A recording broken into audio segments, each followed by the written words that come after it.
So, another very interesting topic that we have in this microprocessor microcontroller course is about the interfacing techniques. Like we have seen this microprocessors and microcontrollers, so they can produce digital outputs, they can take digital inputs. Some of the microcontrollers can take analog input as well, which is for this AVR series we have seen they can take analog inputs. Now, apart from that, so if we want to connect the devices, a number of devices which are required for making a system. For example, you may need to connect some digital switches, okay, on off switches, or you may like to connect some some LEDs, okay, for display, or some 7 segment displays are there. Then we want to connect some keyboards for some basic input output. So, may not be a detailed keyboard like that we have with the PCs, but it may be a small keyboard by which you can enter the basic basic digits of basic digits and say characters, particularly the hexadecimal characters. Okay. So, the hexadecimal keyboard we can interface, or you can have interfacing with say LCD displays. Okay. So, like that. So, a number of devices that we need to connect. Okay. So, how those devices are generally connected with these processors, okay, say microprocessors or microcontrollers. Now, you will see that this connection pattern is more or less standard, and whichever processor that you are connecting to. So, from the device side the pins remain same or the controls remain same. So, if you are connecting to 8085, so in that case you may have to connect it through some other chip like 8255, which is which has got a number of ports in it, or if you are connecting to say 8051, then you have got already these port pins available. Okay. So, you can directly connect through the port pins, the P0, P1, P2, P3 like that. So, all those port pins are there, or AVR microcontroller, PIC microcontroller. So, we have got those pins available. So, we can connect through those pins. So, to make our discussion simple, so we will not be considering the examples with 8085. So, we will take examples of connection with 8051 microcontroller, with understanding that if you want to connect it to say 8085. So, in most of the cases what you have to do is that we have to put another chip 8255, which is a peripheral interface chip that provides a number of ports and through which it has to be connected. Of course, we will see how to connect the 8255 chip to a system. So, that we will see. So, rest of the thing will remain same. So, programming part there will be small changes that you can understand. Hardware side there is not much change. Okay. So, this is the portion. So, we will be talking about the interfacing. So, why IO devices, input output devices or peripheral devices, they are commonly known as. So, examples like say switches, LED, LCD, printer, keyboard, keypad. So, you can think about different types of input, then there is say digital to analog converters, analog to digital converters. So, like that you can think about a number of such IO devices that you need to connect to a system. Interface chips, they are needed to resolve the speed problem, because the device and this CPU or this processor, they were not operating at the same frequency. So, somehow to meet the gap in the speed, so we will like to put some intermediary chip, so that they can do some sort of buffering and all that. Okay. So, that way the transfer the operation becomes smooth. Like these devices are mostly for human interface. Okay. So, human beings are involved in operating those switches or looking onto the display and all. So, this type of things we have to take care. Okay. So, these interface chips are provided that can resolve these problems. So, it also synchronizes data transfer between the CPU and IO device. So, that is there. So, connection of interface and CPU. So, data pins are connected to CPU data bus and IO port pins are connected to IO device. So, that way we are going to connect the CPU with the IO devices. Now, the CPU may be connected to multiple devices, and IO ports are the simplest interface. IO ports are simple port bits, like say we can have a situation like this, that we have got this as the CPU, and then the CPU directly has got this number of ports. So, this may be one port, so this may be another port. So, like that. So, from this I can connect some device directly. So, that is one possibility. Another possibility that we have is that we have got some other interface chip, and through this is a port. So, from this port we have got connection to another interface chip. So, this is some interface chip, and with that interface chip, so we have got the device connected. So, the devices whose functionalities are complex, so they will be connected like this, and the devices whose functionalities are simple, like they will be connected directly with the ports of the processor. So, we will look into many such examples of these devices and their connections. So, first of all we see how can we connect a switch on the I/O ports. So, these are the various facilities by which we can do this. Say so the first configuration, so it gives logic 0 on the switch. So, when the switch is closed, so this point will the voltage will be 0. So, as a result you will get a 0 here. So, if the switch is closed you get a 0 here, if the switch is open, so if you measure the voltage at this point you get a 1, and there is a resistor here. So, this is a current limiting resistor. So, the current will be not more than, so it is 10 k. So, the current will be 5 volt divided by 10 k. So, the current is limited. So, this is good because it will not the current that will be going through the port pin is limited by this resistance. Okay. So, this gives a current of about 0.5 milliampere when the switch is closed. Okay. And in case 2, it gives logic 1 on this switch is closed and high current. So, this is when the switch is closed. So, say this configuration. So, this configuration we have got this when the switch is closed. So, you will get a high voltage here. Now, the difference from this configuration to this configuration, when the switch here when the switch is open, so you are getting a voltage value, but here the voltage value will be when the switch is closed, the voltage value is determined by the current that we have here, the drop across this resistance. So, that will determine this thing, but the current flow will be high because this is 470. So, they are 470 ohm. So, compared to this 10 k. So, as a result when the switch is closed, there will be high current flowing into the device. So, case 3 is this one. So, here I have got this situation. So, we have, if we close this pin, so close this switch, then this line is directly connected to port pin, and this is a bit risky because this port pin may, so you see that there is no resistance here. So, the very high current will flow through this line. So, it is this connection is not advisable. So, we should this is not advisable. So, whenever we have got this type of configuration, so it is better to have it like this. So, have a current limiting resistance at this point and then make the connection. Okay. So, it is always advisable like this. So, and this one you see that okay, when this switch is closed, so you get a 0. If the switch is open, so it depends on the technology. So, maybe if it is open, so this line is open. So, as a result that open may be taken as logic high. So, if that is the case, if there is an internal pull up available, so if it says that there is an internal pull up so inside the chip. So, if this is the chip, so if there is an internal pull up to this pin, then of course, there is fine, but otherwise this will be having difficulty because the current flow will be a problem. But this case 3 is not advisable. So, we try to avoid this case 3. Next, we see into some simple input devices like this. So, which is known as the DIP switch. So, this DIP stands for dual inline package. So, dual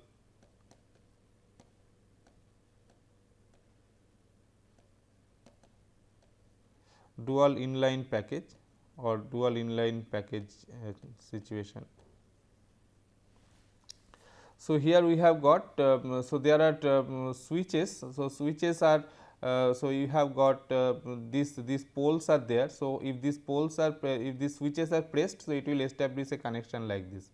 Okay. So, here we have connected. So, every point has got this type of poles. Now, so this side everything is grounded.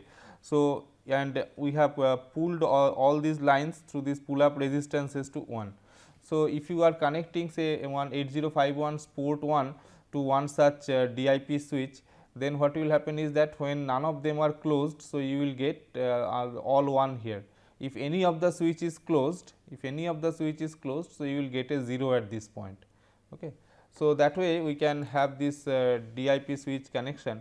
So, the instruction sequence should be like this. First we have to move P1 comma FFX, because port 1 I will be using for input purpose, and in 8051 particularly you know that whenever you want to if you want to read the values from a in an input port, first you have to write a 1 there. So, this statement will do that. So, this will write 1s to the port bits, and then move A comma P1. So, this comma is not required. So, move A comma P1. So, it will read the value of the port P1 into register A. So, this way we can have this simple input device connected. Next we have so the problem with this type of switches are like this. So, this contact that we have, so we have got push button switch, toggle switch and electromechanical relay. So, these are the different types of switches that we have, and these switches they make and break contact. So that way it normally works. Okay. So, what happens is that if you have got say a connection like this, so this is a one line and this is another line, and you have got a switch here. So, if I press this switch, then these two the switch touches this point, as a result the connection gets established. Okay. So, these two lines get shorted and the connection gets established. But when you are doing this, what happens is that you get this type of situation, that is the so the initially the line is high. So, if you have got a pull up like this. So, if you have got a situation like this, that this side is say grounded, and this side we have got this switch, and this side I have got a pull up, and this is the input to the microcontroller. So, this is the port of the microcontroller. Now, you see that when you make this connection or push this switch and make the connection, then you have then this connection will be established, but initially the value of the line was high. So, it will become low, but since it is a mechanical process due to vibration, so this contact will not be firm. So, it will jump a few times before it gets settled to the stable value. So, that way, so like when we are pressing a point, pressing a switch, so by human being. So, this due to this mechanical make and break of contacts. So, if you read this port bit, and since the microcontroller will be operating at a very high frequency, so compared to the speed at which we are pressing the switches and all. So, you will get a large number of ones and zeros. So, as if this is one press, say this is, it will be taken as this one as one press, then this one will be taken as another press, this one will be taken as another press, this one will be taken as another press. So, as if the switch has been pressed so many times, which is not correct. So, this is called contact bounce, or in a switch it is called switch bounce. So, if we are using say edge triggered interrupt for the, so if we say that okay, instead of connecting to port, so this is actually connected to the INT 0 pin of the processor. So, INT 0 pin of the processor, which is edge triggered. So, this high to low transition, so this will be affecting the interrupt to be get acknowledged by the processor. So, all these points will be taken as separate interrupts, like this one, this one, this one. So, they will be taken as separate interrupts. So, which is misleading. Okay. So, so many times interrupt service routine will get invoked, whereas the key pressed is only once. So, we want it to be invoked only once. So, how to solve this is like this. One possibility is to have a hardware solution. So, what is the hardware solution? So, this RC, so we put a resistance, and so up to this much was there. Okay. So, if you just forget about this capacitor connection, so up to this much we have seen in our previous diagram. Now, we put a capacitor here, so that if this when the switch is not pressed, so this capacitor will be charged and you will get a 1 here. but when this is when this switch is pressed, then this capacitor will get discharged and you will slowly get a so this capacitor will be discharged, and then then depending upon this RC values, so this capacitor will be charged again slowly. So, this time constant, if the time constant is larger than the switch bounce, then it will not be taking it as the another value. Okay. So, switch bounce time. So, if this is the switch bounce time, so if the capacitor for charge takes more than this time, then it will not be a stable one. Like when the first time this has occurred, so the capacitor will get discharged. So, you get a 0 here. So, capacitor starts charging, but it will not reach to the high value till up to this time, because capacitor will take some time to charge. So, capacitor will require, depending upon the RC constant value. So, it will take some time to charge, but it will not charge that fast, okay, because of the reason that this RC time constant is reasonably high compared to the contact bounce. So, this way we can avoid this this bouncing thing, bouncing activity. So, we can avoid. Another solution, so that we have is a software solution. So, what we do, we read the new state of switch n time. So, we so maybe n equal to 2 at least. Okay. So, what we do, once we detect that a key has been pressed, so accordingly you have found a 0 on the port bit. So, you wait for some time and then again read the value. So, if again if it is not stable, then possibly you will get a 1 at that time. So, as a result you can take it as that this is actually a bouncing. So, if you get a 0, that means you have crossed over that bouncing region.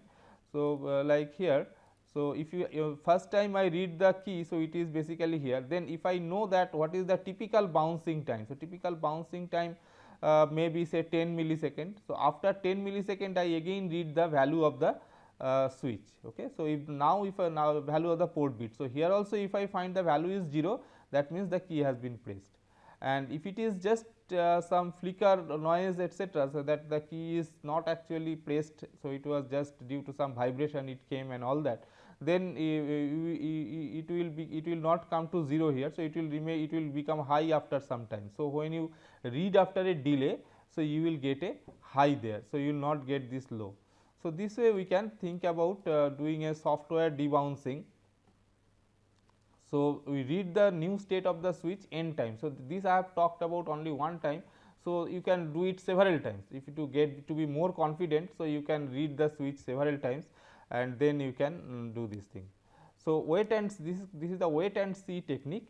So, when the input drops, an appropriate delay is executed. So, when the port bit has come to 0, so you wait for a time of say 10 millisecond, and then the value of the line is checked again to make sure that the line has stopped bouncing. So, this way we can take care of this software of this debouncing of the bouncing of the keys, and these are the debouncing solution. So, with this idea, so we can look into the interfacing of a keypad. Okay. So, suppose we have got a 4x4 matrix keyboard. So, this is a keyboard where we have got the keys marked as 0, 1, 2, 3 up to say F. Okay. So, this is also known as hexadecimal keyboard and things like that.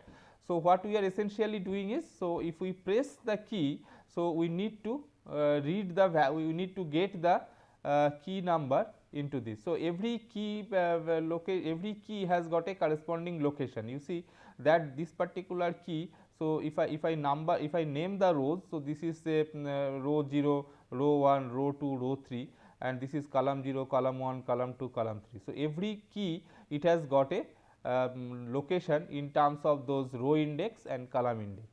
So, how should we how can I detect that whether any key has been pressed? First of all, we have to check that whether all keys have been released. So, if all keys have been released, then you see that if you read these columns C1, C2, C3, C4. So, this R1, R2, R3, R4 and C1, C2, C3, C4. So, they are connected to say some ports of the microcontroller. So, now when you if you read this value of these ports C1, C2, C3, C4, and if you find that all these bits are 1. Okay. So, and also we ensure that, so this so R1 R2 on the lines R1 R2 R3 R4 we put zeros. Okay. So, all these bits are zeros, and in that situation if you read this C1 C2 C3 C4, then if you get all 1, that means nowhere is the key pressed. So, if any key is pressed, since say suppose this 9 key has been pressed, since this R2 bit is 0, so if 9 key is pressed, so this value, this point will become 0. As a result, on the bit C3 you will get a 0. So, this way we can take care of this rows and columns. So, these are and we can identify whether all keys have been released. So, to check whether all keys are released, so we put all zeros here and then read this C1 C2 C3 C4. If I get all the bits to be equal to 1, that means no key has been pressed. After that we place a 0 on the R1 port. So, on now we have to, now say after some time we have to we need to check that whether some key has been pressed. Okay. If any key has been pressed, so first we check the keys on the row 1, okay, r equal to 1. So, R1 we are checking. So, here you see that we put a 0 here, and this R2 R3 R4 we put 1s. So, this is R2 R3 R4. So, these are 1. So, even if these keys are pressed, any of these keys are pressed, we are not going to sense it now. Okay. So, we will so those at C2 C3 C4. So, I will be get so that effect will not come. But since this is 0, if any of these keys C, D, E or F has been pressed, so the corresponding bit will become 0. So, if the key C has been pressed, then you will get this bit C4 to be equal to 0. If key D has been pressed, you will get the key bit C3 equal to 0. So, that way whichever key is pressed, so you will get the corresponding thing as 0. So, I have made R1 equal to 0, and suppose I find that C1 is also equal to 0 after reading C1. So, what will happen? So, you take the intersection of R1 and C1, that is this one. So, it will mean that the key F has been pressed. So, after putting this 0 on the R1 port, we read the C port, and if there is a 0 bit, then the button at the column row intersection has been pressed. So, that is the intersection of row and column. So, that button has been pressed. If not, so if I find that all the bits are 1 only, then then in R1 nothing has been pressed, then we try to check the second row. Okay. So, now we put R2 equal to 0 and R1 R3 R4 equal to 1. So, putting R2 equal to 0. So, now in the same logic, so I can check these keys 8, 9, A and B, and they will be if any of those keys have been pressed, then accordingly this the bit C1, C2, C3 or C4 will become equal to 0, and we can determine that the key has been pressed.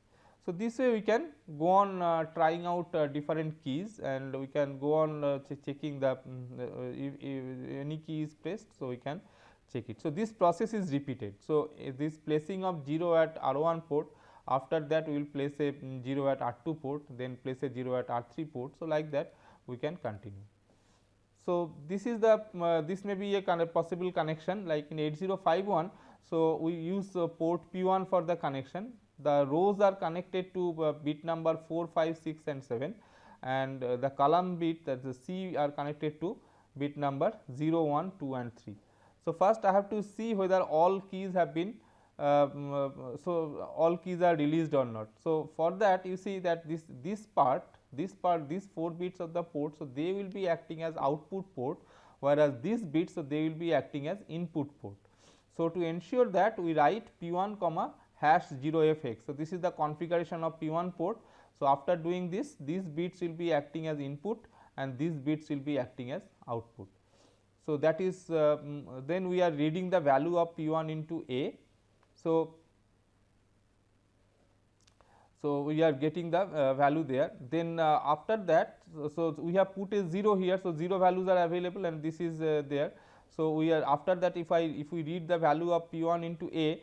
So, as a result I will get this bits 0, 1, 2, 3 set properly according to the placing of the key. So, I AND immediate with 0fx. So, I am not bothered about whether whatever be the values I have got here. So, I am bothered about the values that we got here. So, if I do an AND immediate with 0f, then this part will be coming and the upper part will be neglected. Then we compare with 0 f x.